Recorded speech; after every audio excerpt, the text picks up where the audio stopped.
Thank you for joining us on our journey here to preserve the history of mixed martial arts. When I wanted to take on this project, I needed help. I brought in one of my favorite matchmakers, Miguel, and the MMA detective, Mike Davis. So to do this, we've been able to preserve history. Welcome and enjoy. Hey, Miguel here for the Lights Out podcast. I'm joined by the MMA detective, Mike Davis. Shortly, we will have Chris Lytle aboard as we go a return deep dive with Sam Stout, Canadian Sam Stout. We already covered the early part of his career. We're going to go into part two, so to speak.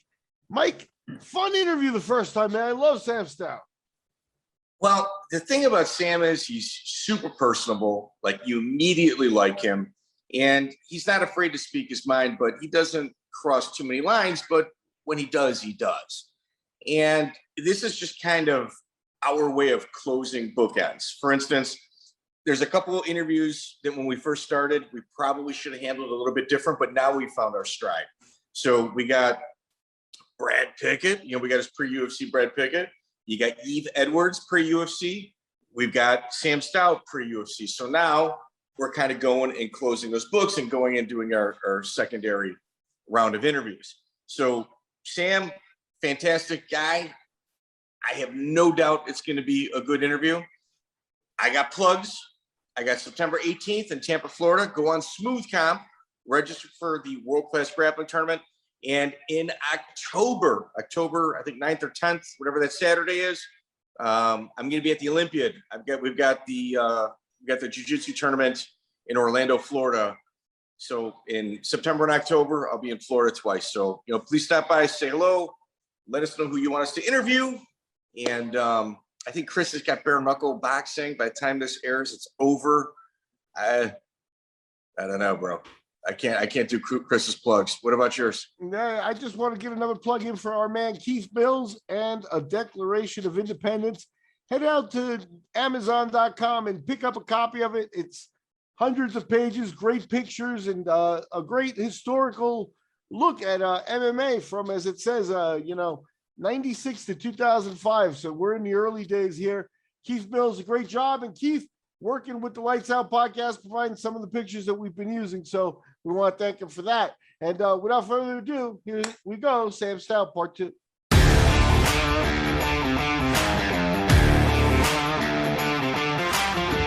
Okay, welcome back, everybody. This is the first for us, man, but it was so good last time. We had our guest once again, Sam Stout, on, but we had too much fun and we were killing it so much, and he had so many good stories. We couldn't get through them all. We were on for like 3 hours, man. I was getting tired of them. I'm like a delicate flower and I'm getting old. So we had to have him come back, man. We only covered his getting to the UFC and a couple of fights in the UFC, but we got to hear about this, my man's whole career in the UFC. So Sam, thanks for coming back, brother. Appreciate it. I appreciate you having me back, man. We were having so much fun last time. Next thing I knew, it was 1 o'clock in the morning. I know. It's like, it flew by. It flew by. I got a chance to live in Vancouver for maybe a year, 18 months. And you just reminded me how cool Canadian people are in general, man. It's just, what I got? Speaking of Vancouver, shout out to my boy, Ryan Diaz at DCS in Vancouver. That's where he gave me this shirt. We were just there. Me and Hallman went out there with a couple guys a few weeks ago. Former hook and shoot champion Ryan Diaz, just so you know. So Mike's gonna take it away here with the real quick. Pick up where we left off. We're already getting nerdy. Is that the Ryan Diaz that's got a win over Ryan Ackerman? Ryan Diaz? Oh shoot, man, you're geeking after out. Ryan Ackerman beat Miguel towards the Hammond Civic Center, breaking a 33 fight streak, he went and fought Ryan Diaz and lost. That's 145, 145. Yeah, they're both 135 pounds, and Ryan Diaz is a Madium guy that fought 155 pounders in the early part of his career because there was no one else to fight. You know what I mean? He's definitely a more solid win than he looks like, just record-wise. Yeah, it's Chris. That's called mental illness. They just threw a name. They just threw a name at me with no notes, and I recalled one of his last wins, or one of his better wins. You are a specimen, man. You're an encyclopedia. It's fucking dude, tortured. All right, I'm so not Sam, real good with names. we briefly touched on, well, we kind of, I shouldn't say briefly, we got into your fight with Spencer Fisher. And that was your baptism by fire into the UFC. But the one question we didn't answer is, was that your first communication with the UFC? Or had you been talking with them prior to this and maybe the time, or place wasn't right yet? Are you talking about prior to the Spencer fight? Like, Yes. we been in talks? Yes. Yeah, there were some names thrown around early on. But actually that fight with Spencer was the very first fight when they brought back the lightweight division. So I think they were kind of humming and hawing about getting the lightweight division back up and running. And it was supposed to be my fight with Kenny, and it ended up being the Spencer fight. But that was the very first fight with the return of the lightweight division. Hallman and Eve Edwards was the second fight because they were after me I was first up on the card. I mean, isn't it nuts to think about the fact that, I mean, they hated the lightweight division for a while, or they didn't even have anything less than that. And like, those are some of the best fighters out there. It's so weird to me that, I mean, I remember that, man. I remember like Eve Edwards fighting for me. And they're like, we don't really have a 55-pound champ, but Eve would be our guy. And it was just like, man, I mean, those are great fighters. And I don't understand what's going on then. I know, it's crazy, right? Like, I mean, it was the early days and people used to walk in. I don't know how many times I heard it, but everyone's like, oh, you look bigger on TV. You look bigger on TV. Oh, I still get that. Right? and it was a time where it was a young sport, and everyone thought, wow, if you're not a heavyweight, then I kick your ass. Just all these little guys. I kick this guy's ass. He's only 155 pounds. Wow. Yeah. Yeah. Everyone knows better now. Yeah. I wonder why that weight class I wonder why the lower weight classes got the chopping block, particularly 55. Where, I mean, 55 and 70 are the most competitive divisions in MMA right now. Well, there's a lot to do with like Dana White and the new UFC regime kind of establishing themselves. There's going to be if you look back at the early history of it, there are a few times where you're either going to let the fighter, the fighters run the roost, or you're going to do things your way. You're going to prove that you're bigger than any one of your stars. So Jens Pulver, 155-pound division, gone for a while. Why? Because we don't need him. So they did the same thing with Tito, if you remember, too. Whereas, there was a love-hate relationship with him, and then he was supposed to box with him and stuff like that. A lot of nonsense, but Tito got crushed, real fast with a lot of the things he was trying to do because he's not bigger than the UFC, and I think that's going to be the consistent behavior that they always showed. Yeah. I mean, they got to keep their stranglehold on all of us, right? So I think that worked until Conor McGregor. I think he was kind of the game changer because I think ever since then, like, we can't control this guy. We need him. I think that's the first time when people have actually had more power than they have. They still got their piece of the pie, though. 100%. The pie they kept, and they do a smart thing where they keep guys like that one individual very happy. Right? Yeah. They take good care of him, and that way they can still pull the same move on the next guy to try and ask for what he deserves. Man, I remember one point I asked for like an extra ticket. I was like, they give you 4 tickets, and I asked for 5, and they're like, yeah, we'll do it, but it's going to be like $260 out of your purse. I'm like, seriously, you can't give me a ticket? And they're like, no. I was like, man. And I was like, these guys are smart. They take care of like the Randy Coutures, but they don't take care of people like me. And I remember once I was talking to Randy, he was like, hell no, they won't give me another ticket. They told me the same thing. I was like, they're not even taking care of you, Randy. What tickets do I got? Yeah. I'm like, they didn't care back then. Like it's not until they have to, and they didn't feel like they had to with even Randy, which shocked me. But I mean, they didn't take care of anybody like that, man. Randy was the guy who rocked the boat too, right? So I know. And Randy was, had some integrity and question them, and those are the kind of guys that they don't do any favors. They don't like for. Nope. Yeah. Right. Yeah. Okay. You gotta be a company man for them to really take care of you. All right. And company man and move the needle and make it and sell pay-per-views. You gotta do both of them. Yeah. Exactly. All right. So Chris, you just said move the needle. So I always had a perception of when Tito was champion. And Tito for sure moved the needle. And if he did move the needle, he at least faked like he moved the needle. Like people believed he did, whether it was him or not. So I believe he did. I believe so too. But there was a lot of show. Tickets. He put asses in seats. You can't deny exactly. it. So, right. So you've got him with the title around his waist, and anybody that I felt that had a chance of beating Tito always had to fight Chuck first. Yeah. And Chuck pretty much cleaned out the division, protecting Tito, because it was like, all right, well, Tito's next title defense, we got Elvis Sinisak. And it's just like, well, Elvis has got, a little over a 500 record with 1 win in the UFC. He beat Jeremy Horn. Yeah. There's a couple other guys in line that you got Chuck beaten up without the belt. Yeah. Did you guys find that odd as well?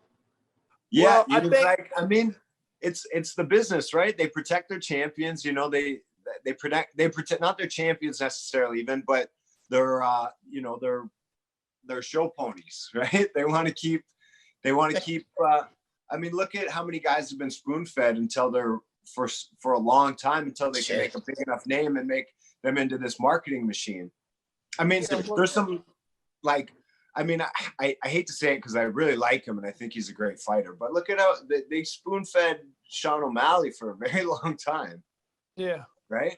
Yeah. So even Conor McGregor got spoon-fed for a little bit. And if you go back to the Tito days too, again, they did what they did, use Tito until they were already comfortable with whatever the replacement was, and that was Chuck. And they did let, they trained together, and then they sort of, the idea came up that they maybe had bumped heads and stuff like that. So they built that rivalry up pretty good, but then they moved on from Tito and, discarded him. Oh, yeah. Well, but, looking at it, especially then, they were trying to develop the UFC, man. They were losing money. In a way, if they hadn't done that, what would have happened? Maybe I don't know. If Chuck hadn't been carrying the load for a long time, and Tito, maybe they fold. I don't know. I was shocked when I found out at one point they're like $50 million in debt. When I'm asking for money, it's like, oh shit, So yeah. But you know what? I agree with that, and I'm not. I'm not mad about the 2-2 that I got for my debut when they were still working their way out of that debt. It's just like, hey, okay, you guys are out of that debt. You don't need to be pinching pennies on every fight contract anymore. Yeah. I think the fighter pay should have rose a little quicker than it did, and it still needs to. But the guys should have been signing that, not still signing that 2-2 for once they started making money. Once they were basically. They had a license to print. They got a license to print money now, and they're still nickel and diming everybody. So that's Sam. What I would like to see. I think it'd be cool right now if in the NFL, if you play for 4 seasons, you get some form of a pension. What I think would be cool. We don't have seasons, but you fight 3 times a year. Okay, so if you fight 12 times, you get some form of a pension. You know what I mean? Some kind of, and I don't care if it's just a couple $1,000s a month or something. It has. Some of these fighters don't have anything, and they keep trying to fight, and they keep having prices. It's like, I don't want to see that, man. If you fight, then you have build that organization. You deserve something. You deserve. Facts. Let me ask you both guys the question, because you both guys, got to the elite level and stuff like that. So let me ask you, what does a camp at Greg Jackson's cost? You got to just write a check for $10K? Is it a percentage of what your purse is? Is it how does that even work out? Because that's the next level, is that kind of spending, a nutritionist and this and that and the other stuff. Well, what's that run? For me, I was always with Shawn. So and Dellagrotte. And Dellagrotte, and I cut them checks for 10%, and then 10% to managers and trainers. Okay, that's fair. So on $100,000 night, that's a good chunk of change. It's a good. If you hit those bonuses or if you're Chris, those double bonuses and. Yeah, but if you're making 30 and 30 and you take a loss, you start writing checks. It really hurts. Yeah. That's why split decision is so painful. You like, this son of a man. I only got half of my checks, and those are brutal. But I was in a pretty good position, like yourself, Sam. Like, I always stayed in Indy. I've been on the fire department. I had to stay here, so I'd pay my managerial fees, and I'd pay my trainers. But like 10% and whatever. But I didn't have to pay like a $10,000 fee to a training camp or anything like that. Unless I made a lot of money. You did a lot of yours at home. See, I lucked out with Shawn moving when for the most of my UFC career we were doing all our camps in Vegas, and Nice. So Shawn was living there, so I just stayed with him and my sister, and so my expenses were pretty low for the actual cost of camp. I just shelled out my 10%. So, Dude, you could see how that could get out of control, though. Well, I just saw how Those expenses. some female. What's the female? She started a GoFundMe, and that Jake Paul just put 5,000 in because he's like, these fighters need money and whatnot. He's kind of bashing that fee, but I mean, say what you will about that guy, but it's good to hear. So, like anyone who speaks up on this issue, I can't have. Well, and once again, I mean, am I happy about how the fighter pay is? I mean, obviously nobody is, but like I'm saying, I think the UFC is doing themselves a disservice. They're going to keep getting these lawsuits unless they try and at least take care of people. Like I'm saying, if you take care of all these the people who've taken care, like, hey, we're setting them up for life. If you know what I mean, if you form some kind of a pension fund, I think that'd be a great idea. I don't care. I mean, that would make sense for. You don't get it if you fought there once, 5 times, but if you fight there long enough, you help build the organization. They should do something. It wouldn't cost them that much out of the big picture. You're talking about $4 billion, or maybe $100 million for 20 years. I don't know. I'm just saying you could really fund that easily. Yeah, for sure. I actually have a little bit of a different spin on that, and actually, you get deeper pockets my way but that's the commissions. The commission should be guarding that against all, because you don't have to just be a UFC fight. You can fight 50 times, never made the UFC, and then really be needing help, right? So at some point, the commissioners do need to take over, make sure that there's something that takes care of them, and actually do their job and police and do the medical portion of it. And that, and then the UFC has to abide by the guidelines. Certain amount of their money goes into the pot or whatever it is. But it isn't all on the UFC. It is all on the boxing commissions and the fighting commission.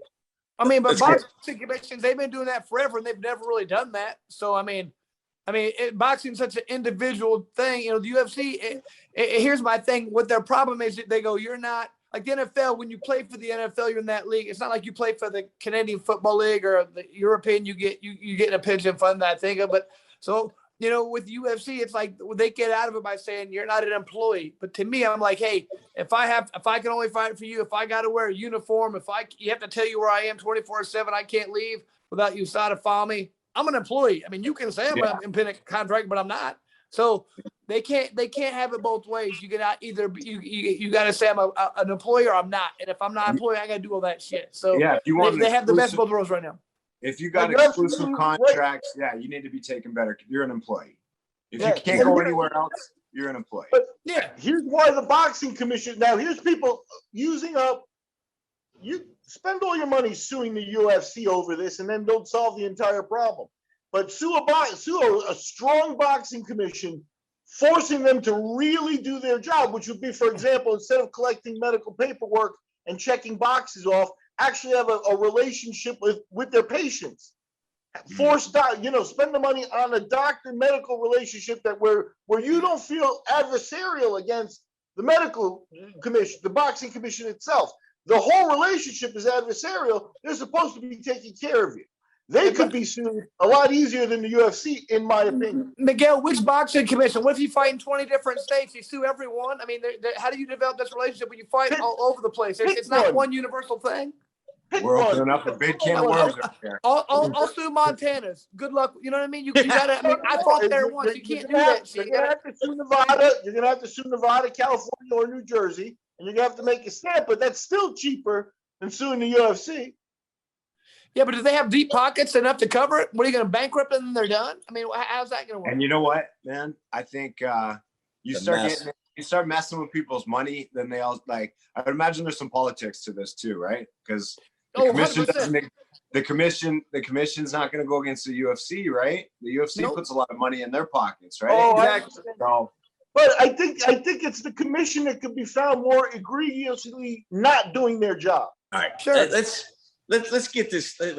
Hold on. One last point. I think we gotta get through this. The cheapest way out of it would be for them to do something like I said. You set up some pension fund. You put, $50 million in, and on the interest, and you could pay that stuff for 20 years. I mean, I think that would be the cheapest way. And then they can go to the courts and be like, we are doing something, because they're always in lawsuits right now. And I'm always hearing, oh, you guys are going to get money. Me ain't going to get shit. But I mean, I don't think, but they're always in lawsuits, man. I think it'd be cheaper, and it would show them that they're taking care of people if they would come out and say, hey, man, you guys deserve something to build this up. And if a lot of these people who are older and are having problems, they need it. So, yeah. Take over, Mike. Take over. Thank you. Take over, Thank Mike. you. Chris, you're acting like this is your show. Okay, hit Chris? Hit that button that mutes me. Miguel, do that. My mic's off. So Sam, We struck a nerve with Chris today, huh? yeah. Oh, yeah. Hey, with everyone. I agree with you 100%. I agree My with man. you. So There's too Sam, many guys. Okay. I need to know something. Did Monte Cox actually manage you? No, Monte Cox was friends with Shawn. Monte Cox was, had his hands a little bit in everything. You guys have money on the show. Did this come up? No, but because we asked for a list of people that he's managed, do you think any deal that he had was probably with Shawn direct and not with yourself? That's what I think they were just doing some stuff on a handshake. Money helped us out. Money was good. Okay. Yeah. And the reason I'm like a stickler for this is because when somebody manages you and then they're cornering somebody you're fighting, like you got to accomplish it. Yeah, it can't sit well because he cornered Rich Clemente in your fight, split decision loss at UFC 83. And I had thought right around that time he was managing you, but it was probably whatever agreement was probably between Shawn and Monte with yourself. Yeah, there was we didn't have anything on paper with Monte, no. So who was managing you at that time? At that time, I would have been with North County Fight Club, or no, North County. It was Matt Stansel. And I can't even remember his name. Matt Stansel was the guy who I dealt with, and Jeff is his partner. And those things. They were managing. They managed Terra LaRosa. Who else? Huerta. Those were their big names. Huerta and those guys. And I started finding out they were using me as a bargaining chip to negotiate better deals for those guys. So I cut ties with them, and then I was with Robert Rivetta for the rest of my career, and he treated me good throughout the whole thing. And he's since pretty much got out of the business. I think he only still manages Dustin because he had him from Poirier, and nice. But it's like Dustin was kind of his boy. They've been close, and it's like you're not going to leave a guy like that, make him switch when he's on a tear like he has been. And I always try and tell people, man, you got to be careful if you go to one of these big management firms and you don't have a good relationship with them. You're a pawn, like you said. They might be like, well, we need somebody for this. Oh, I'll throw Chris in there, but I need these two guys to get taken care of. Okay, if you got 15, 20 guys in there, that's happened to you, I promise. You know what I mean? If you're not their boy. 100%. 100%. Yeah. That's why, I had a good personal relationship with him. And like, if to all the young fighters out there are listening, listen to Chris here. Don't go with one of the big agencies if you don't feel confident and they're not getting you the fights that you're asking for. And they're saying, oh, sorry, they said it's this or nothing. Right. Because that's some bullshit. Yeah. So you and Chris had a mutual opponent in Paul Taylor. Yeah. And it was Paul's first fight at 155. Yeah. What was your training like? What was your preparation like for Paul? Well, that one was fun because we just, we knew he was going to stand, right? So it was keep that kickboxing sharp. I think I don't even know if there was a takedown in that fight. There was. No. We just stood and banged. So, and that's all he had ever done. So that's all I had ever really done. So we just knew we were going to go in there and bang. So I just worked on a lot of striking. Worked some takedown defense just in case you wanted to throw a monkey wrench into my game plan. And just I got to do what I like to do. That was tough as hell, man. Yeah, you had a good. Yeah, he was a tough dude. I was banged up after that one. I was sore. I felt bad. I remember that one, and we were in Anaheim. And I was out, drinking, celebrating, and we ran into him walking across cross paths with each other. And I was like, dude, come out, have a drink with us. And he was just kicking stones, really beating himself up. I felt bad for the guy. He put up a hell of a fight. Man, I remember vividly fighting him in a, in the beginning of the third period. I was like, okay, I hit him, I clipped him, and I was like, I got him. And I threw a big combination. I pushed him against the fence, and he's hitting me, and I'm hitting him, and I'm like, oh God, I get tired. I push him into the fence. I was like, God, I hope there's not much time left. And I remember I look up at the big screen, I see 355, 354. I was like, no. I'm like, 4 minutes. I'm like, what am I gonna do? Oh, he hit me with about 20 seconds left. My punches had nothing. He hit me with this left hook. And if you look it up, like Chris Otto pictures, it's the ugliest picture of anybody I've ever seen. My face is all distorted. There's a little bit of blood flying. I'm like, it was so bad, man. It was funny. Yeah, I love those pictures where your face is just kind of like the skin twisted on their skull. Yeah. It's like, is that me? It looks like it's over here. They put all these memes. They put all these memes right at the fight. We were looking at him, and they had like me look like that sloth from Goonies. That was my face on him. I was like, this ain't cool. I remember the second time I fought Spencer, they had a billboard up in Columbus, Ohio, and I was there for the Arnolds or something like that. And they had a billboard of my face getting hit like that. My ear was like getting folded in half because there was just so much force on my face. I was like, I got a picture of me somewhere of me standing in front of it like this, and background just getting hammered. That's hilarious. Yeah, it's funny. Now his approach was pretty much just a counterpunch with yourself. I was a little surprised with that. I thought he was going to lead punch a little bit more. Yeah, I don't know why he waited back like that. I mean, I like those kind of fights. I don't mind taking one to land three. So I just, kept pressure on him. I just did my thing. It was just a good night for me too. I remember feeling real good. Had a good cut for that one. Had everything going for it. So that was a big win for me for sure. Yeah. Now, you've addressed it a few times. Okay. So when we first had talked in our last interview, it was real TKO heavy. And my personal feelings, I've heard you give, several interviews in regards to Shawn Tompkins. And it's usually just like the interview going, okay, Shawn Tompkins, and they kind of like let you take over. And it doesn't really like get into the depth of the relationship, or it just kind of scratches the surface of what that relationship was, as well as who Shawn was and his impact on the sport. So like in our first interview, it was real Shawn Tompkins heavy because that was, your formative years in regards to you coming up. And your first fight without Shawn was UFC 142 on the, was it Jose Aldo and Mendez undercard? Yeah. It was, January 14, 2012. Thiago Tavares. Yeah. Thiago Tavares, what was it like going into that fight with the camp? See, I was always really good at hearing what he was saying. You can even go back in some fights, and and you can hear him calling combos and see me banging him off, right? Like it was like he was playing a video game. So I remember, I started kind of getting it going in the third round against Thiago Tavares, but the first two rounds, it was the first time I didn't have him in my corner. If not hearing that voice that had always been in my ear. And I'm talking first time ever, not a single amateur kickboxing fight. Nothing. Wow.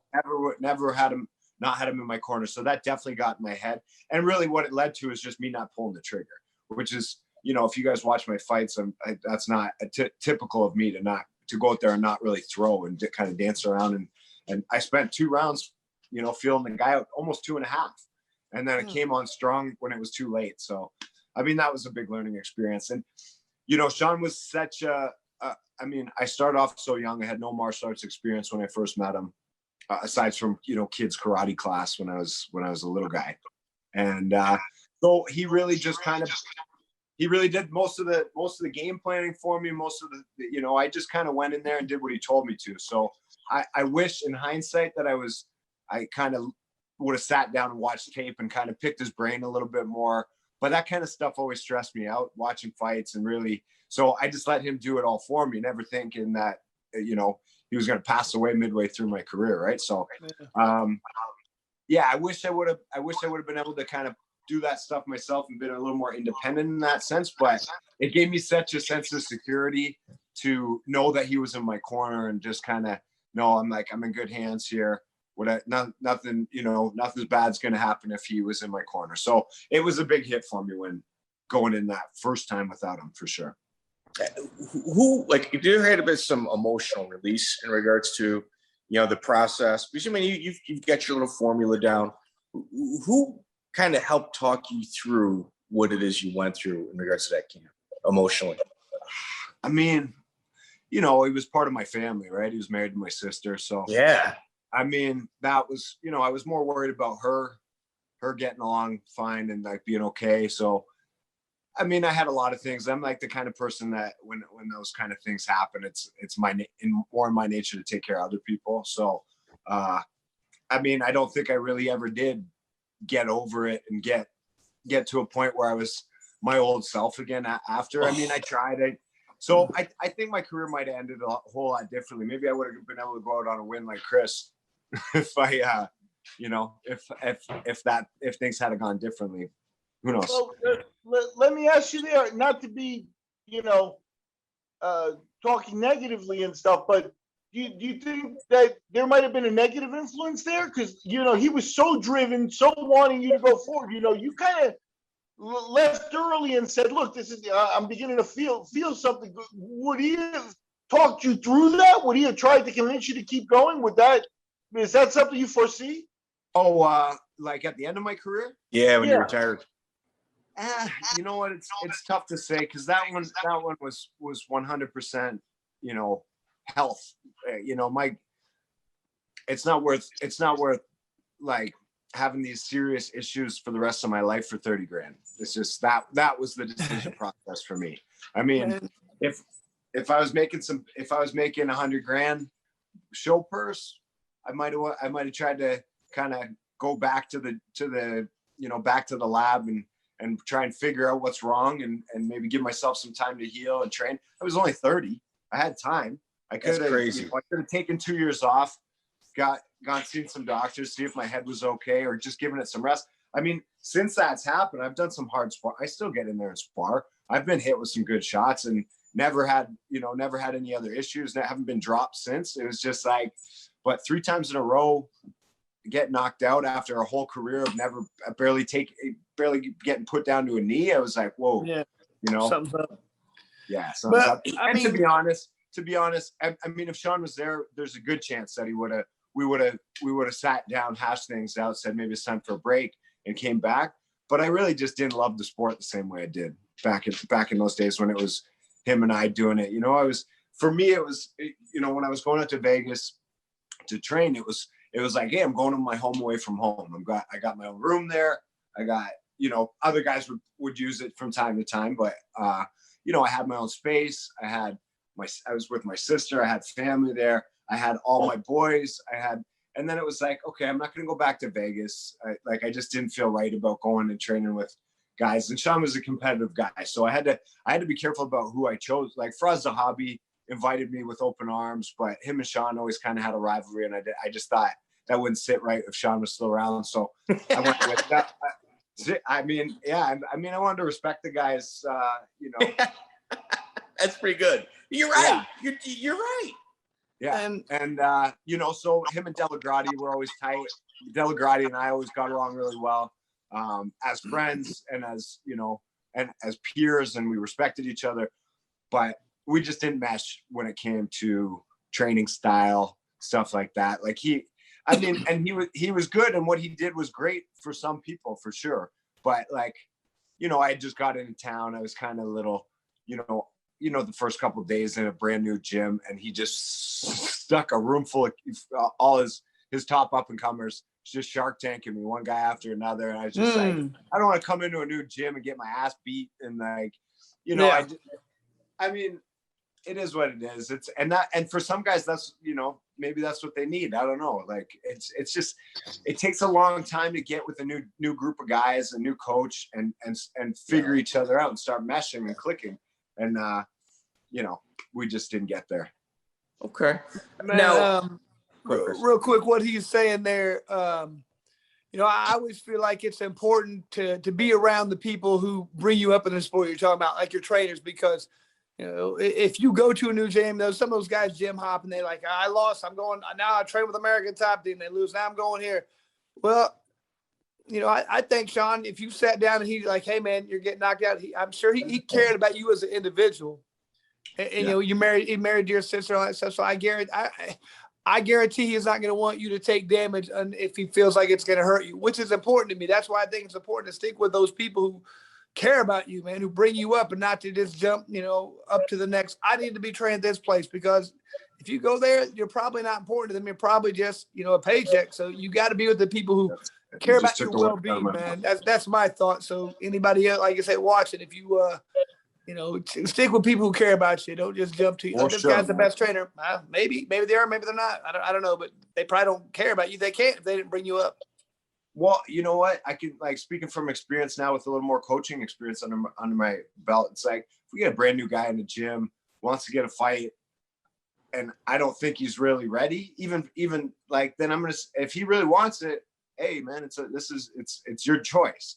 If I got a kid I've been training since he was, 12 years old, and he's ready and he wants to fight somebody who I don't think he's ready for, I'm gonna be a lot more hesitant to put him in that fight, even at that level, right? So it's gonna be the same thing if if they want to keep going, like they got no skin in the game. They're not really.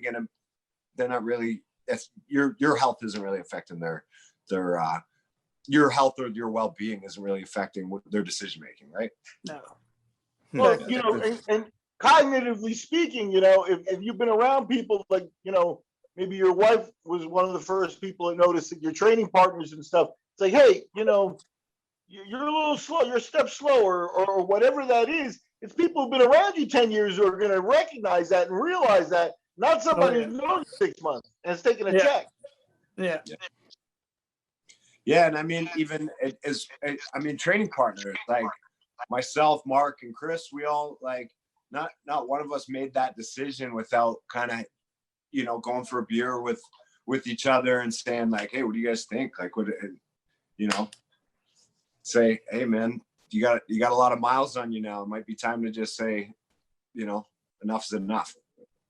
Okay. So you had mentioned that with Thiago Tavares, you didn't really have a game plan. You just kind of, you didn't watch a lot of tape. You just, went in there, kind of went through the motions.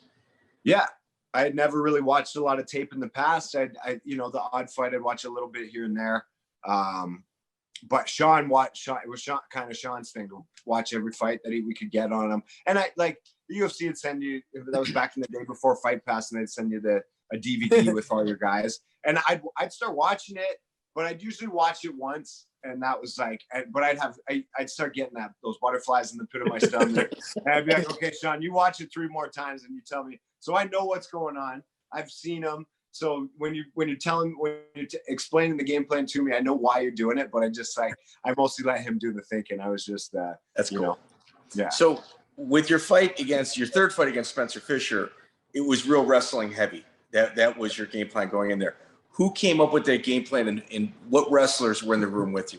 You know what? You're going to like this story, actually. I forgot about this until right now. So the reason that, how I ended up with Spencer with Mark Dellagrotte is because he was in the back room sharing the warm-up room with us. And Hordesky and I were Hordesky was holding pads for me, getting me warmed up. And I kept going, throwing that right hand,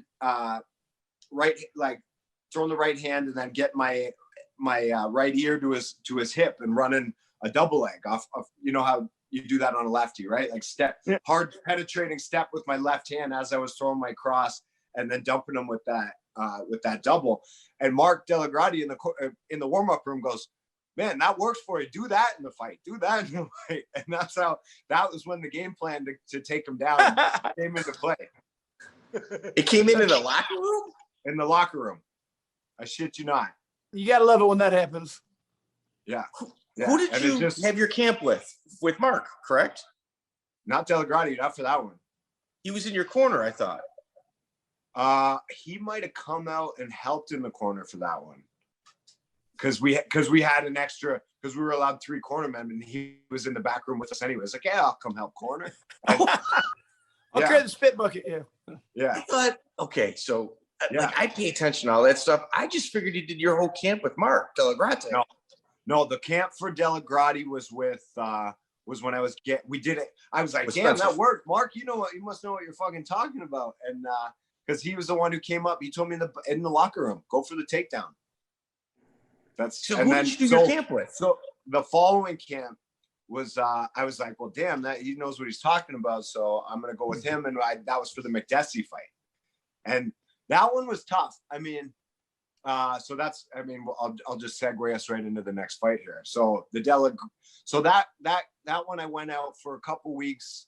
I got myself in good shape, or I thought I was in good shape until I got there and got my ass beat by all Dellagrotte's up and comers. And these are all guys. You know how it is when it's guys, that are young, hungry guys, and then it's like, oh, we got Sam Stout coming, and they want to show how good they are, right? And they want to test their mettle against the top guy or guy who's already up there. So I just got my ass handed to me. I was just like, little not jet lag, but you know how you feel after traveling, and it takes a couple of days to get adjusted to whatever the new surroundings, and I just got hammered. But and then we went in with that one, and we had a lot of our game plan for that one was to split jabs to take a lot of angles.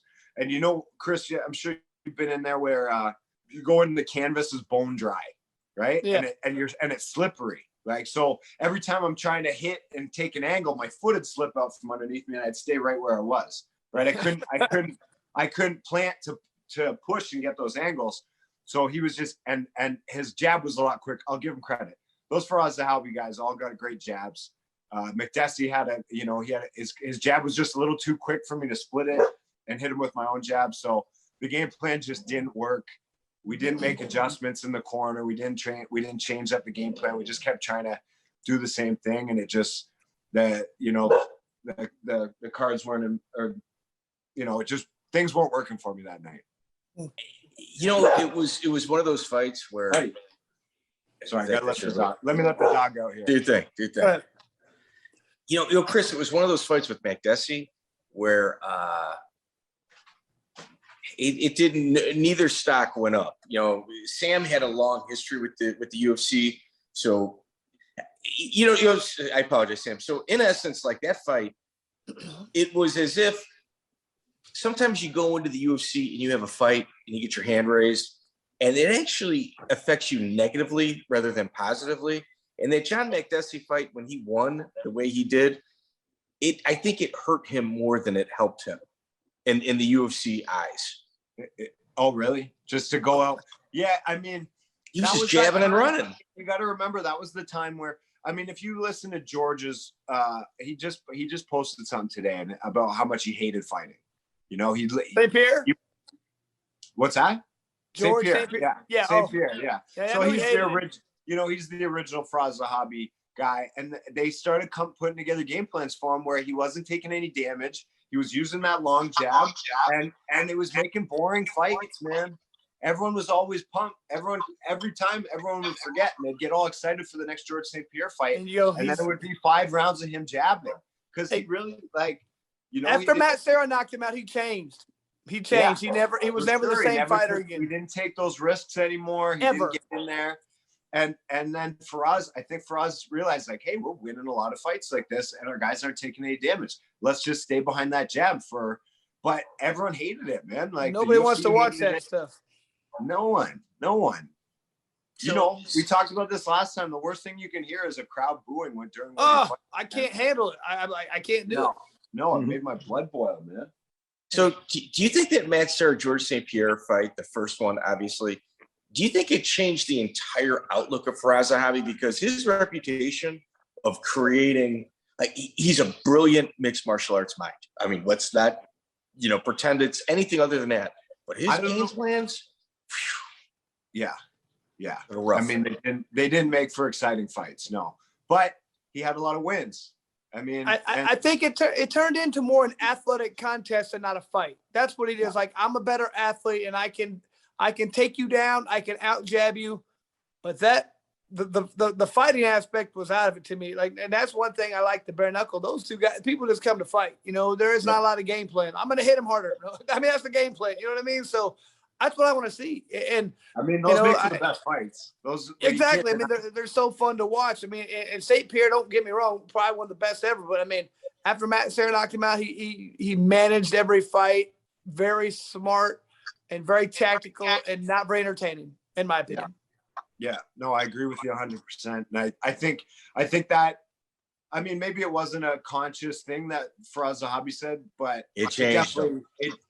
I mean, he might have just gone through that camp with George, the first camp after with George, and like, okay, let's not get hit anymore.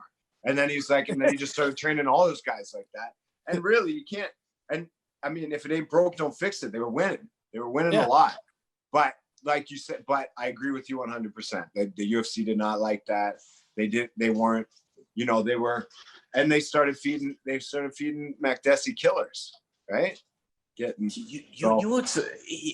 The most shocking thing to me was Makdessi fights Dennis Hallman, and it's just brutal. It's ugly. Hallman just goes through him like he was just like a wet paper towel. And Makdessi's got a 10-year UFC career. Like, it shocked me. Like, we even talked to Dennis. We're like, hey, Dennis, does it surprise you that Makdessi's got a fight coming up? And he goes, like, where? Not in the UFC. We're like, yeah, it's in the UFC. And he was mind blown. He never should have worn those Speedos. He won't tell us. He Very lost true. a bet. He lost. And like, when you listen to Ebersol, we had Ebersol on him talking about it. He's like, he comes out in the middle of the ring and he like flexes and like points at his groin and like lifts, like does like sumo leg lifts just so everybody could make sure that he knew that he was wearing that. And what's shocking to me is that, like, I thought for sure he's fired. He fought again in the UFC a few months after that. I remember that. Well, I thought Dana said he'd never fight for them again. Dana says that a lot.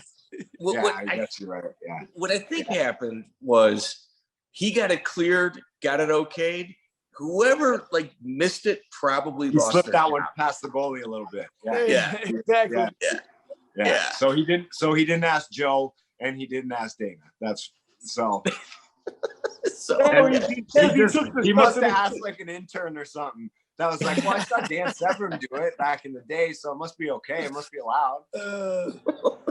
So I think that was like a swimming Speedo or something. That wasn't made for MMA because his butt cheeks kept coming out and stuff. It was like, it was hard to watch. Dude, his package, you could see his balls at one point. Like literally, you could see his balls. Yeah, they were changing camera angles to avoid the money shot for sure. Yeah, it was hard to watch for 3 out of 4 of us. Mike enjoyed the whole thing. Yeah, and 241 is my favorite point, round 1. So keep hitting pause, rewind. Yeah, that's right. Hey, Chris, look at this still I just found. February 28, 2013, UFC 157. You're on the Ronda Rousey, Kamooch undercard, which was a huge event. Ronda Rousey was just moving the needle like nobody else. Yeah. And you fight Caros Fodor out of Matt Hume's gym. Yeah. And that was one of your split decisions. Yeah, he was a hard guy to fight, man. All he wanted to do was work that clinch on the cage. Like it was, so it was hard to.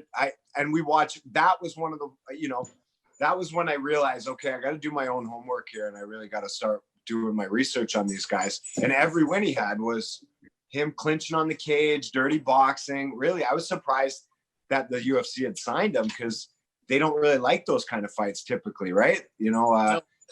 Kind of a Greco clinch, tie him up on the cage. Really, it was almost like a stalling tactic and just trying to inflict a little bit more damage. So I just worked on, all I had to do to beat that guy was just work on not getting caught up on the cage and not getting stuck in a clinch, spinning off the cage, punching my way out of clinches.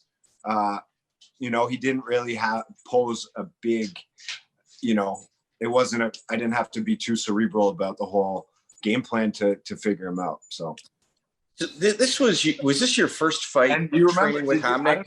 I don't know if you know this fact, but his brother, the one who dresses up like a superhero, called me out to a fight after I beat his brother. I did see that. I didn't Have know you it was heard his this brother. guy? Okay, So Caros Chris. Fodor, I can't remember what his real name is, but his superhero name is Phoenix Jones. Okay, And he has Chris, dude on Does he have mental YouTube. problems? He's He's this dude on YouTube. out of Seattle, that guy, right? I think, is it Seattle? I can't remember. He's from the But Northwest, I think. He goes out on the weekends. Please And stop. I'll give him credit. He's got like a custom designed legit superhero costume, like all latex and like the fake muscles and stuff. And he had a couple MMA fights, I think, too. So the guy can fight, and he goes out. And I think most of what he does is he mostly just ends up breaking up fights and waiting for the cops to get there. And Stops crime. That's what Yeah, but superheroes he's stopping do. crime. So. He is mentally ill then. Duh. That's what superheroes do. Mike Does he have any special powers? has 60 amateur fights. Mike over there has 60 amateur fights, and he also has a latex suit. Who does? Mike. I had a bunch of amateur boxing matches. With holes cutting the nipples and stuff. Yeah. So Nipple man. I didn't know what that was. Like I'm researching Sam Stout, and I usually get like 15 pages in Google, go all through them all. I go through as many videos listed for you as possible on YouTube. I go to my UFC Fight Pass, then I hit the Fight Finders, and then I end with Wikipedia. So it's a pretty intensive search. So I see this like dude in a superhero outfit calling out Sam Stout, and I'm like, I don't even know what this means. Like, is he talking about the singer? Like, I don't know what this is. Now here's a question, Mike. Was it in like big bubbles when he called him out? Yeah, like a comic book? Like in a comic book?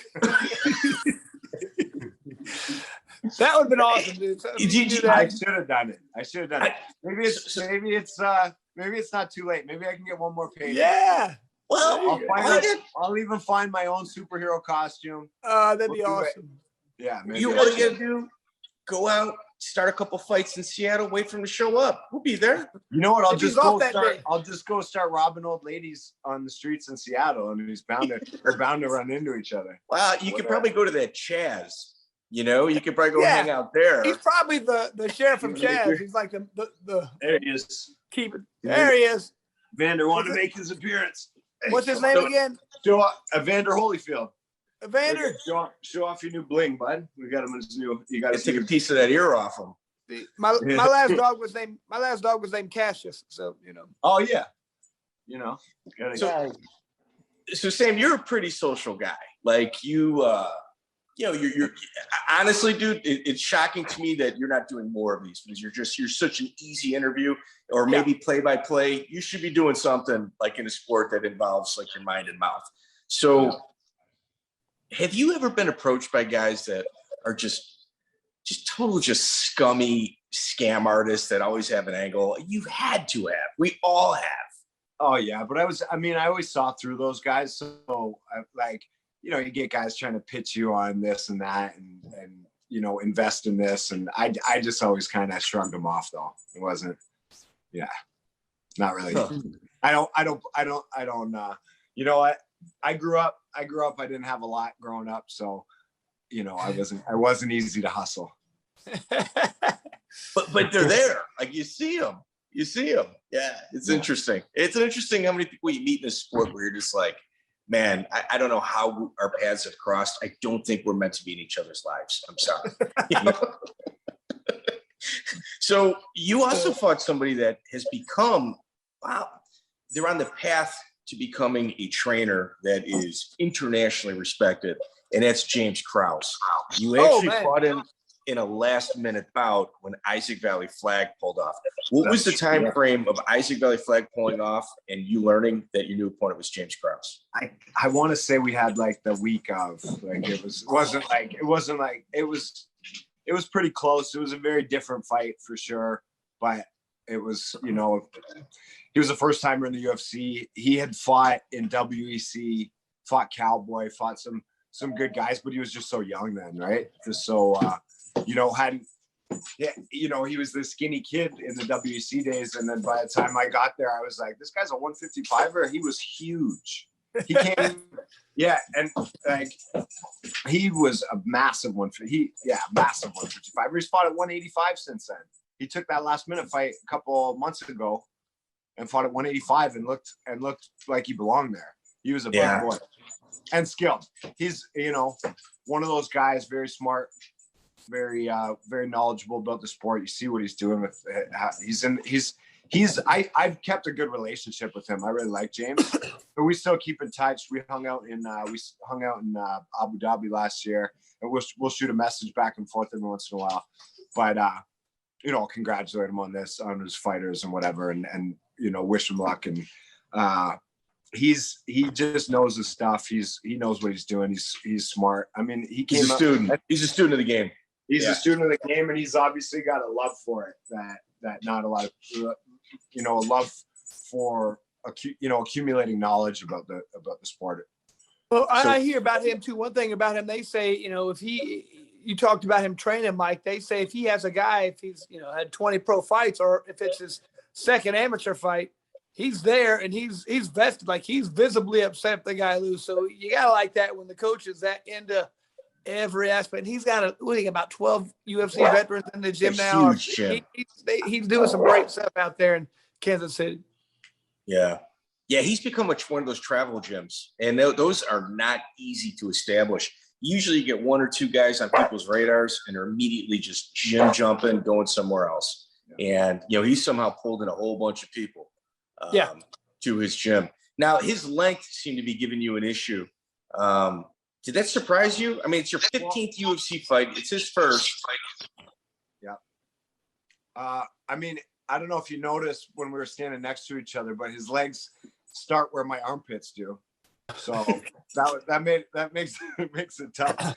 Guy is long. He's got like the perfect body for striking in MMA, and I mean, those long arms. That guillotine is what he got me with. I think he caught King Mo with it at one of the grappling tournaments that they do a bunch of super fights, and they were doing them on Fight Pass. Yeah, he choked out King Mo with that same guillotine. Like he's legit, man. He is good, and he's been on aside from that last minute fight that he took at 185, which was he took on a day I think he took it the day of weigh-ins at weigh-ins, and that was his only loss. That's his only loss in years. The guy's on a tear. The UFC has tried to they've literally tried to bring him along and given him like a path to a finish line. And the frustration between the organization and himself, and this is just me kind of doing my homework, is the fact that he says no a lot because he's got students that got fights that he needs to get ready, and his schedule has to be in tune with theirs. So, he isn't selfish in upending what it is they have got going on. Yeah, he even talked to me last year about thinking about retirement. I'm like, dude, what are you talking about retirement? That was before he took the loss. I was like, you're on a roll, man. I thought he should have called out Cowboy, got that win back, and then taken that, made the push for some kind of run to the top 10, maybe even a title run. Because there is some guys that are, Usman's a scary guy. There's, Leon Edwards, scary guy. But the way he's got his brain so well wrapped around the sport, and he knows the sport so well, his game planning and his fight IQ could be what somebody needs to trump those guys. I think you're right. Like sometimes people they beat people that are better than them. And we're not saying that James Krause has any of those on his record, but he has that ability. Yeah. And that's a compliment. Yeah. That loss at 185 was on a day's notice. And, with no time to do your homework and game plan and do all that. And he just went out there and fought and still did great. So if you put him against, I can't remember the guy's name that he fought. Do you know what? Come on, man. This is your. Miguel's normally sleeping a little bit. Normally, he's already got the name in front of us. Doesn't matter. Come on, Mike. Yeah, that guy's something special. Oh, that's interesting. Yeah, when Chris and I, sometimes we always kind of talk about, look at the odds. What is it, Mike? What is it, Miguel? Trevin Giles. That's right. Yeah, I lost a decision. Which you give James, I bet 2 weeks to train for that fight, and he would have taken that one. He almost did. Was it a split or was? Yep, split decision. Split decision. Wow. On a day's notice, up a weight class, in a weight class you've never even entered before. That's crazy. Yeah. That's Let me ask nuts. you something you brought up there. You got to do a fight in Abu Dhabi now during the bubble, the COVID and stuff like that. Describe that. Was there any fun there? How long were you there? Like, what was all that like? What was the pressure of that? You know what? I've been out of the game for a long time. I hadn't been in someone's corner in the UFC in a long time, so I had a lot of fun because I got to see some guys that I were back from our era. Uriah came and helped my guy get some rolling in, and we didn't have a lot of training partners. I was cornering a 125er, and I was big at this time. That was I had put on that early quarantine weight, so I was like 195. And so I was like, hey, I'm getting kind of big to grapple with this kid. Can you help him out? And Uriah, of course, was like, yeah, sure, I'll meet you up in the training room. Like, let's do this. And hung out with, got super drunk with Mike Bisping after the fights. Barely made it on the flight home. It was fun to get back in there. And, just being a part of fight week again was great. I didn't need to have, and I mean, there was some cool shit too. Like, we got to drive around in F1 cars, and and they had some cool stuff for us. We basically had a hotel. What's that? Who were you cornering? My boy Malcolm Gordon. Okay. So he's had a rough start in the UFC, but he's coming up. He's got a fight coming up against Figueiredo's brother on the July 17th card in Vegas. I'd be going with him for that one too, but the baby boy's due on the 20th, so my wife wouldn't let that one. Probably not bad idea. Couldn't slip that one past. Yeah. Are you sure, hon? I mean, come on now. Just a weekend. Yeah, I should just bring her out. We can see if maybe we'll get dual citizenship for the baby. There you go. Mike Camp got married in the UFC octagon. Have her corner have a somebody. Baby. Yeah. Just saying. So after that, one of the more interesting opponents that I see on your record is another Ultimate Fighter veteran, Cody McKenzie. You fought him on UFC on Fox 9, and Cody started fighting at 155 after he had 2 fights at 145. You were working the body a little bit, which is kind of a smart move. Was that the game plan from the beginning? 100%. 100%. Like, you look at the guy. Soft. Yeah. It's soft. That, like, I don't know if he really trained, or if he just, I think he went into the gym and did jiu-jitsu.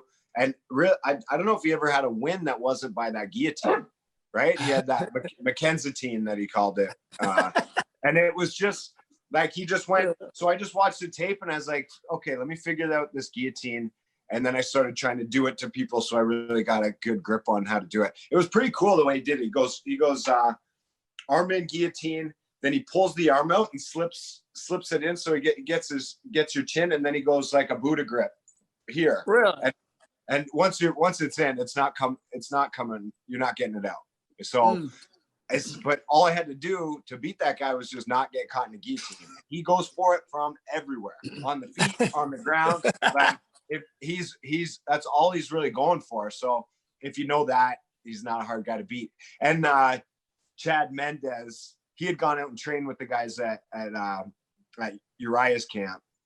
And they said that, and Chad Mendez had beat him with a straight cross to the body, dropped him and put him out. So, and he had said in his interview after that they had trained, when they noticed on the training floor that he was soft to the body. So, and I've always liked to punch the body. So I just kind of worked on I just threw a cross, and when I threw my hook, I swung out, and then threw the right hand on his body, and it worked like a charm. And then as soon as he started kind of shying away from it, I just turned it into a kick, and his whole stomach was just like a brutal. So, yeah, I'm not sure his fight IQ is very high either. He kept walking into your power kicks and hands. Yeah, he's an interesting. How did he get to the UFC? you know, it's like, how did he get there?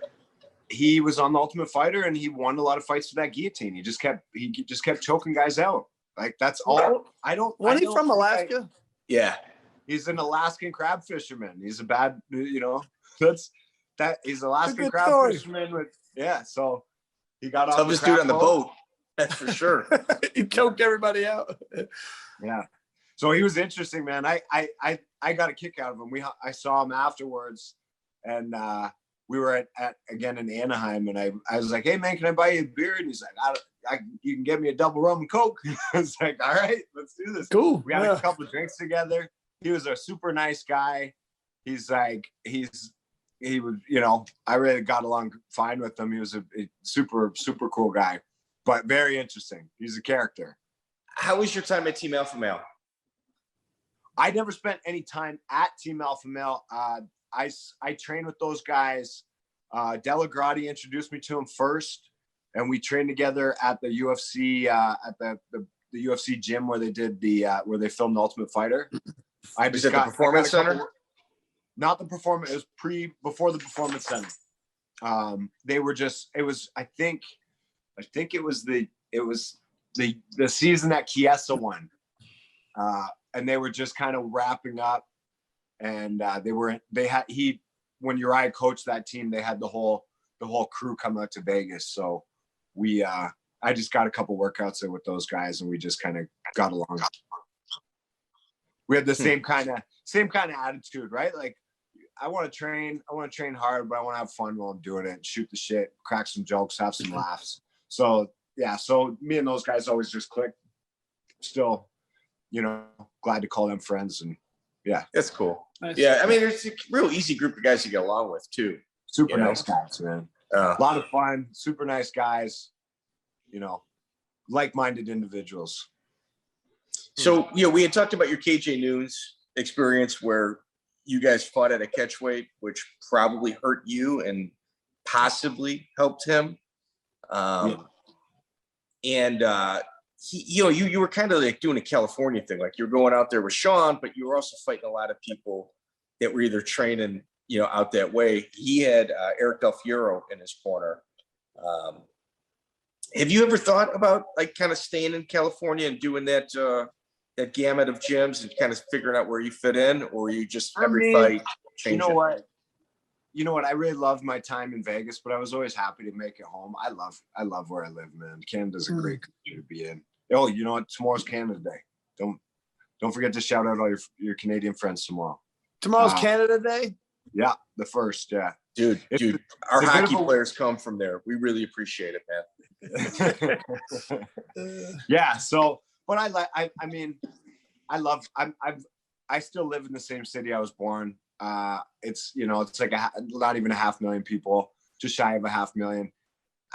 The city really embraced me as kind of, you know, I was one of the homegrown athletes that they really got behind me, and I got a really good take here. So, and you know, California, I don't want to pay those taxes. My man, smart guy. Yeah, California's nuts. Plus, they're just a bunch of wackos out there. Yeah, man, like you just get a tent and you live in like a rich neighborhood, like on their sidewalk. Yeah, that's what you do. No. Use the same price as the house I live in right now. I mentioned that the KJ Noons fight was a little bit controversial, that you guys had kind of made a gentleman's agreement to do it up at 170 and stuff. And that was also the first time you kind of felt like your chin let you down, was it? You know, I think I kind of mentioned it to you, but yeah, you know, something wasn't right. I'd never had a cut. Like, everything was on track with my weight through the whole camp, everything. And I never had a hard time cutting weight. Never. Like, you know, like there was a couple times where I, you know, had to sweat out a few pounds and it was miserable, but I never missed weight once in my career. I always, you know, I was rarely one of those guys who looked like a skeleton and was like dying at the weigh-ins. For some reason, I was like, it was from the time I got to Montreal. I don't know if it was, you know, we flew in from Vegas, or I flew in from, I can't remember where I flew in from that one, but, or I was might have been coming from London even. But anyways, something wasn't right. I couldn't get off the bed. I'm usually walking around the hotel, going for walks, killing time, reading books, doing my thing. I literally just laid there. I didn't even have the energy to pick up the TV remote. There was something was off. I just literally laid in bed, woke up, laid in bed. I got up and did a half-ass workout once a day, ate the little bit of food I was allowed to eat. And I just went out there. And then I was like, I don't know how I'm going to make this cut. To be honest, if we hadn't done that fight at 170, I don't know if I would have been able to put myself through. I think I still had 10 pounds to go somewhere in there. So 10, 11 pounds, something like that. So I was just, I don't know. And then it was just a fluke that Jesse Ronson, who was there with me, just went up to KJ because he'll say anything and just said, hey, you want to do this fight at 170? You guys are both the same weight right now. And we were like, cool. And that happened. But I think there was something wrong. Something I probably should have seen. Was it mental or do you think it was physical? No, 100% physical. Really? I never did. I mean, I never got anything done. I never got a CT scan after or anything like that.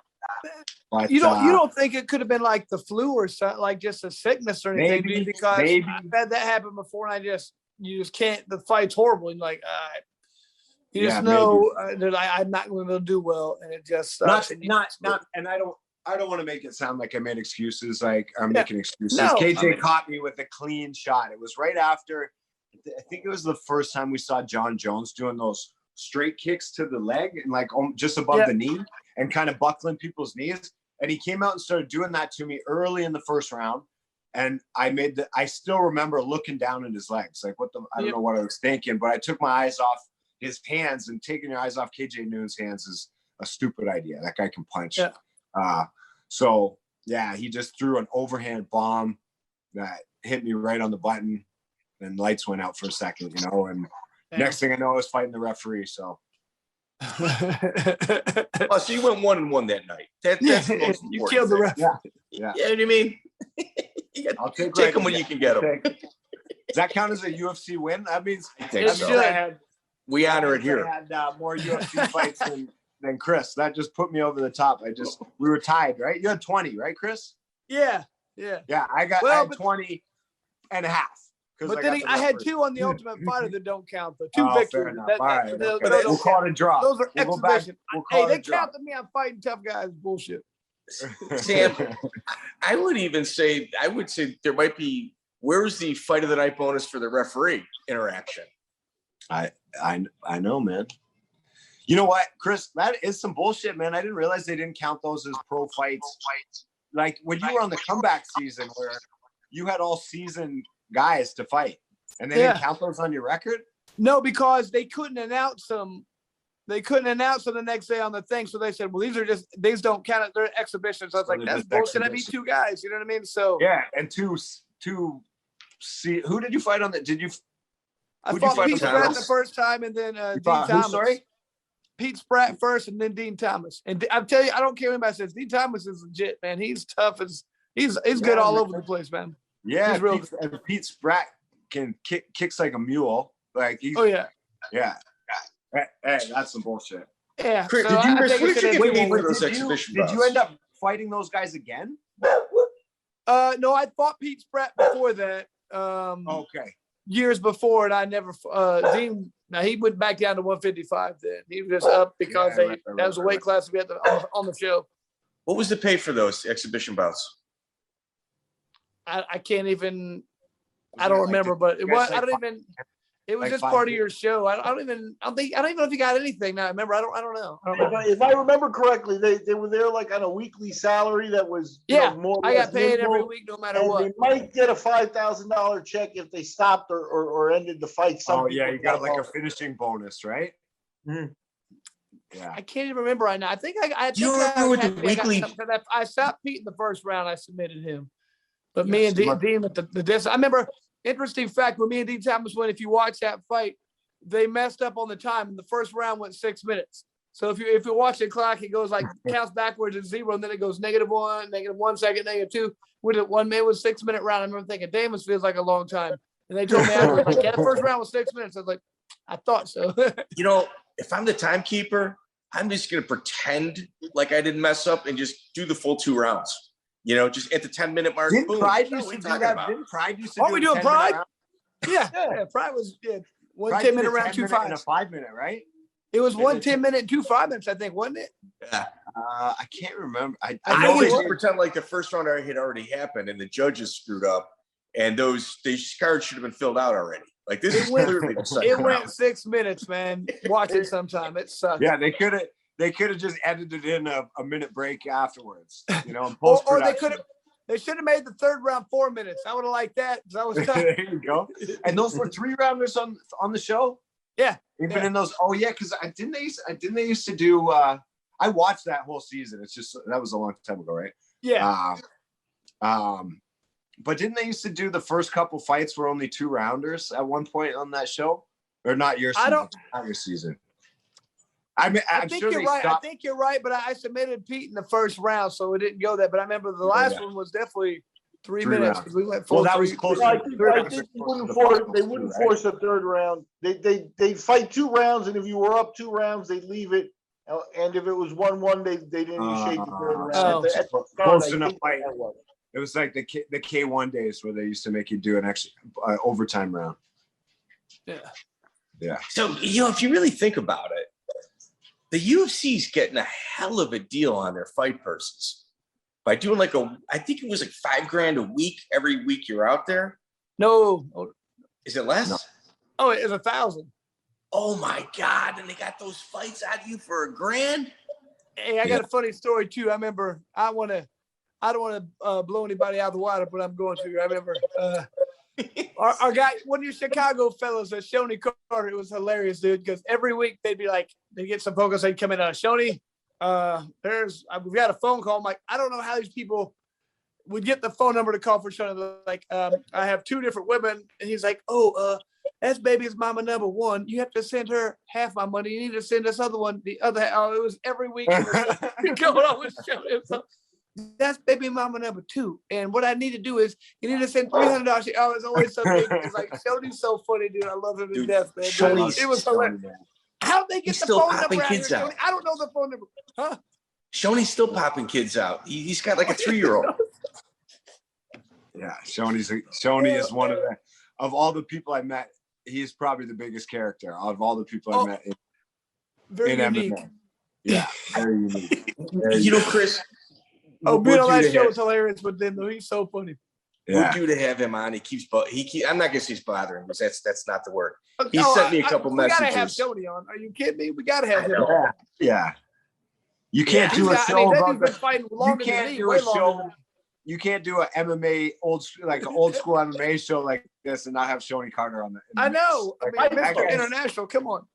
It's true. It's true.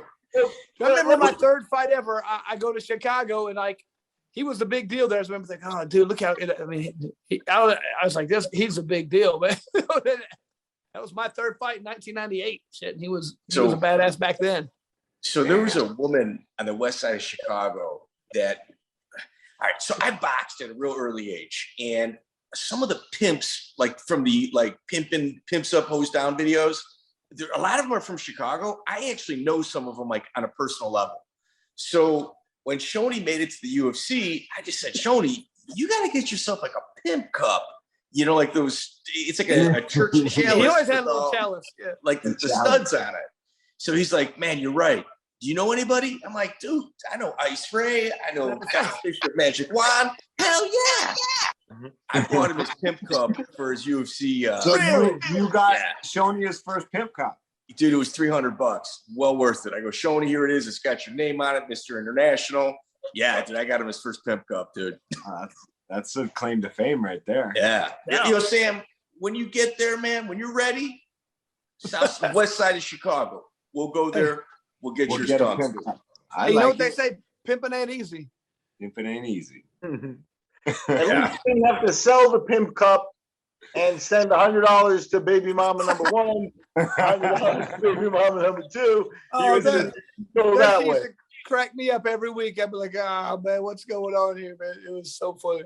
So, Sam, your last fight, It was August 23rd, 2015, UFC Fight Night 74, and you are a UFC Fight Night just mainstay.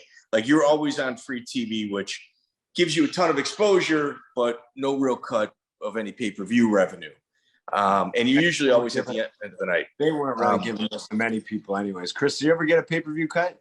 Hell no, man. I mean, Hell no. Here's what they're smart. What they want to do is they want to put the guys on the freebies who put on good fights, because they want everybody to watch the free ones to go, I got to get the pay-per-view. But I mean, sometimes pay-per-view guys, as it went on, as they put more and more free ones on, they put all the good, the fighters, entertaining fighters, on the free ones. If you were pay-per-view, probably not so much. You were a big name, you know, but you weren't necessarily put on the most entertaining fights. They put those on. That, to me, is a badge of honor to be on there, saying, because they want you to sell pay-per-views. You know what I mean?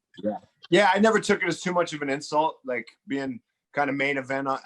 That's how I always looked at it. Right? They're trying to get the guys that aren't hardcore fans, the mainstream viewers that are good. Like, it's on, you know, having a few drinks before I head to the bar, throw on some UFC fights, and you know, and those fights, they got millions of views. So whatever, I'll take it. So going into that camp, did you know that this possibly was going to be your last fight?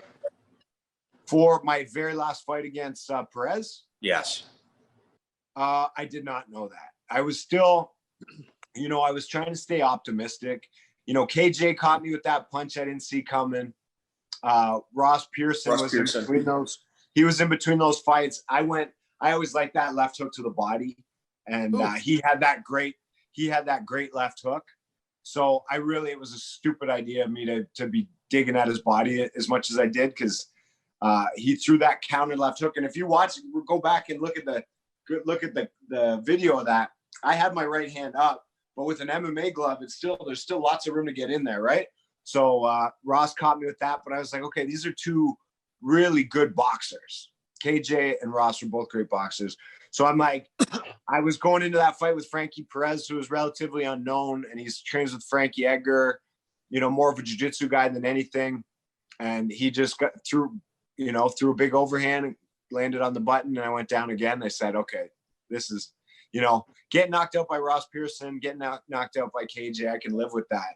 But if I'm going to start getting knocked out by non-boxers, that's when it's time to say, you know what, it's enough. Was it hard for you to walk away?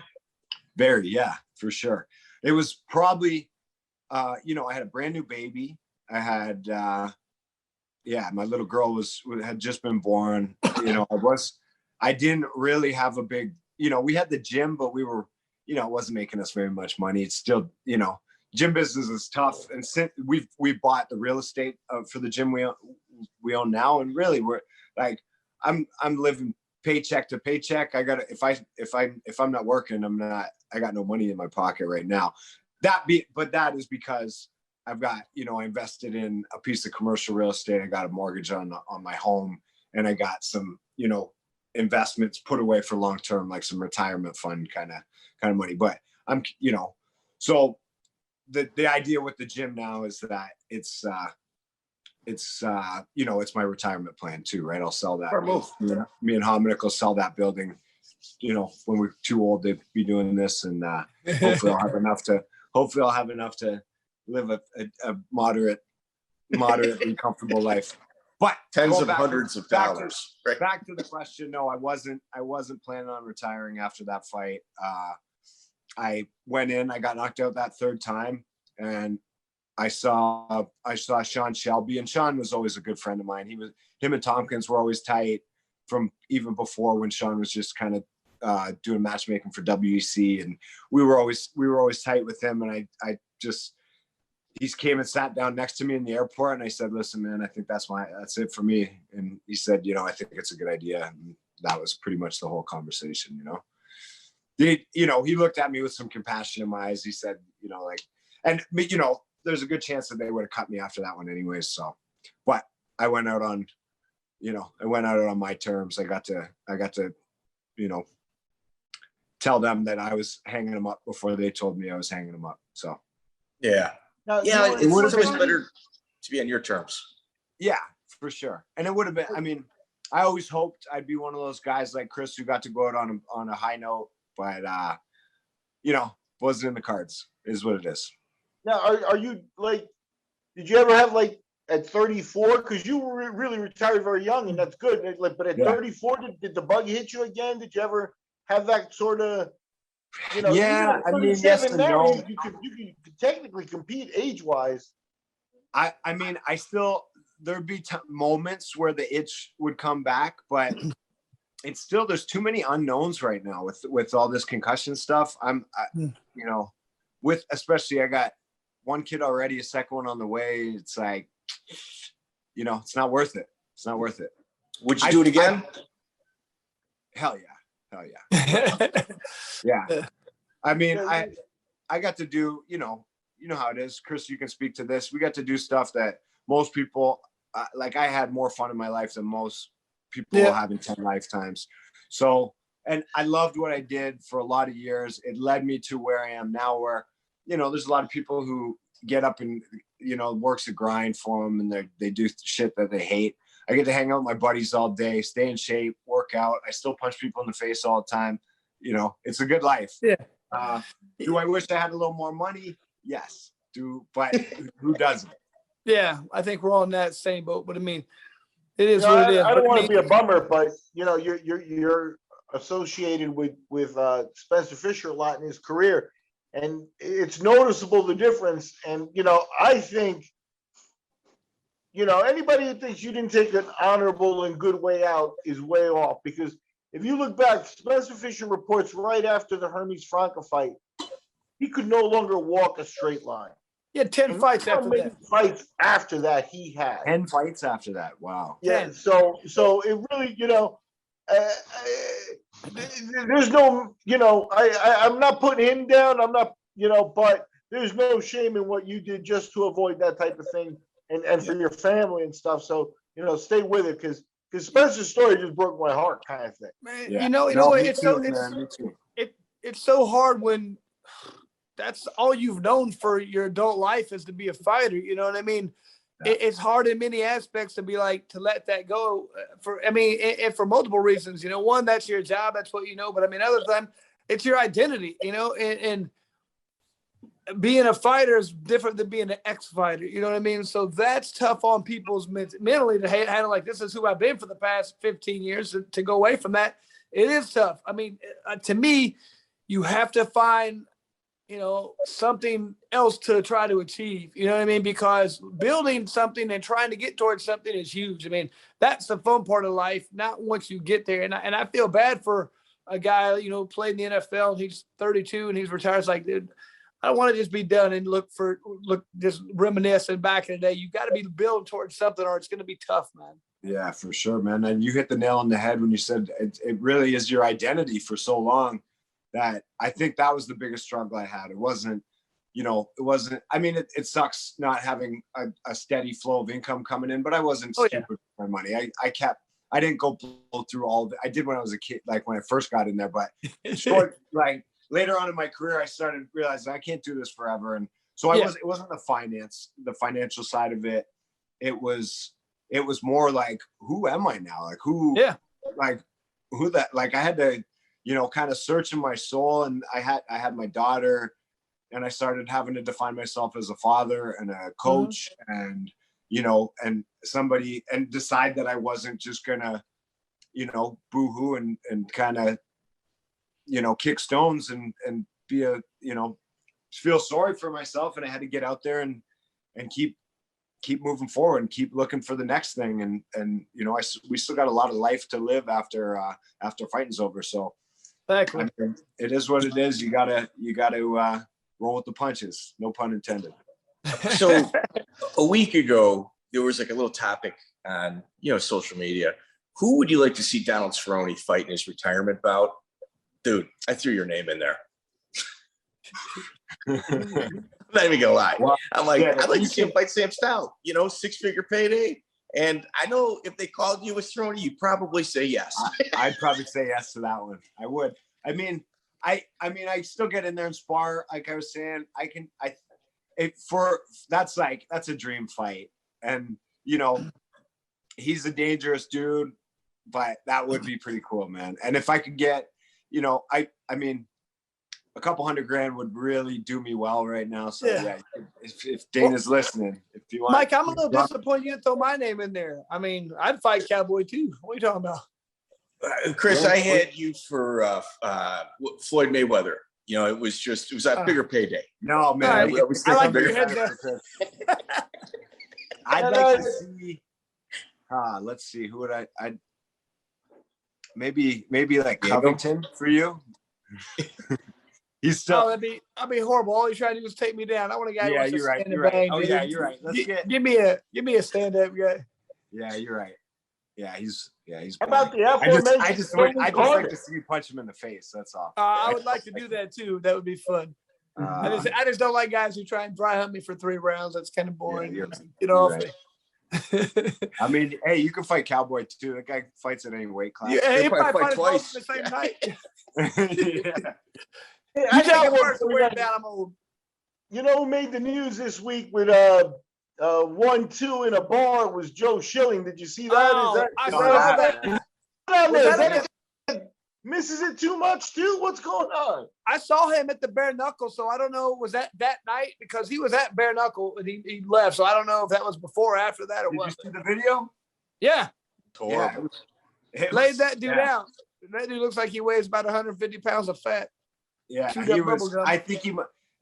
I was trying to listen to the audio on it, and I think he talked like Joe walked by him. I think he was being kind of an asshole in the bar.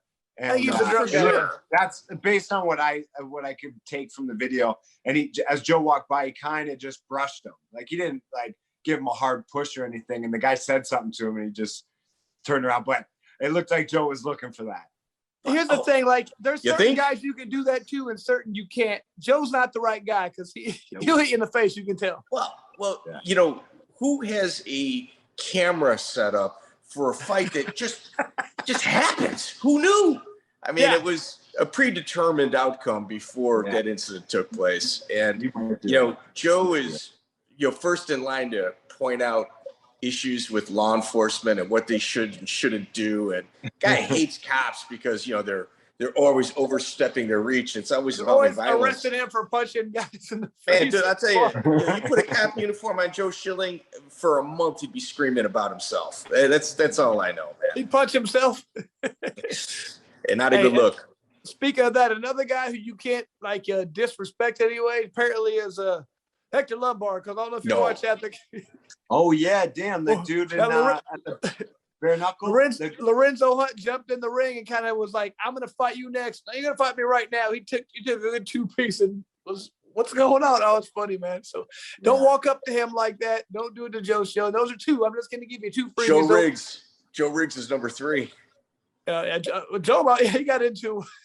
He got into it at weigh-in. Some 135-pounder with green hair that's 0-1 in bare knuckle boxing. Start talking trash to him. Hey man, I don't know what wrong people do. Quit messing with these guys about 40. They're going to beat your ass. So I'm done, guys. Whenever you're ready. Okay, well, I just want to say, Sam, it's freaking great to hang out with you, talk to you a little bit. I love listening to your career. And honestly, man, I'd like to see you involved in some stuff. So if there's anything I can do, if you need anything, let me know, man. If you ever want to try and do any commentary anywhere, if there's any way I can open a door, you get a hold of me. Let me know what I can do, my friend. I appreciate you being on here. Appreciate it very much. It's an honor to be on and, shoot the shit with some old legends. So appreciate you having me. And anytime you want me to come back, just call. All right. Awesome. Thank you very much. Brother. Thanks a ton, and man, have fun with the baby and take care of the wife for us. Yeah, I won't be sleeping much. All right, Lights Out Podcast, another one in the books. Sam Stout, part 2, the UFC years. Mike, man, can we do a part 3, please? Yeah, I wish. Here's the thing. Sam's just a nice guy, man. He's a great guy. Like, he's got one of those personalities where you immediately associate him as a friend. And now we've completed our tracing of history of Sam Stout within mixed martial arts. We did his TKO years, and now we just completed his UFC years. And things like this, as for you and I, it's super important. We're documenting history to where if something were to happen to these people, at least it's here, it's available. And it's incredibly important to us. If you guys can like, share, and subscribe, it would be greatly appreciated. And I think we're setting up a Patreon. And our Patreon is going to include, I think, listening live to the interviews, as well as maybe coming in for the prep, because there is a ton of preparation that we do in regards to interviews like Sam. And no, it's good. It's good. We're just trying to kind of build our community. And if you guys can help, it'd be greatly appreciated. Yeah, and try to comment out there too. I try to respond to as many of the comments as possible. They're starting to come in, but it'd be nice to keep some of them going. And there's definitely good material out there. Dive into one of the interviews and, find a nugget and comment on it, man. Here, so this is what we got around the corner. We got Namfan. We got Monte Cox Part 2. We're going to concentrate on the events. That guy is like a quote machine. Like, he's incredible. Who else do we got? Rich Clemente said he'd be open to it. Shonie Carter, crapshoot. We're trying. Gabe Rudiger. Gabe Rudiger. And you know what, man? I'll tell you what. That's a guy that his story needs to be told out of his mouth. Gabe got on the radar here at the podcast because of a story related to Tough Show by Brian Garrity. And I think we did the right thing with Gabe, is that we let a little bit of time go by, so it's not all like responding to that. Yeah. And let Gabe tell his story. Let's just do what we do with Gabe, because he's a lot more than just the guy that we saw on Tough. And I know at this point that he's getting his perspective on that. Will be, maybe some closure for him, and hopefully he answers some questions too. He won the WEC title. When the WEC title was, Bellator didn't exist, and WEC was the number 2 promotion. So he's got a credible MMA background, and I'm sure he's got some fun stories. He lived in a house, for 6 weeks with Nate Diaz. That's enough to qualify to come here and talk to us about that. So it'll be fun. It'll be a good time. That's what's coming up right now. What we've done is Sam Stout Part 2 UFC years in the books. Check out the full interview on iTunes, Spotify, and all major podcast platforms.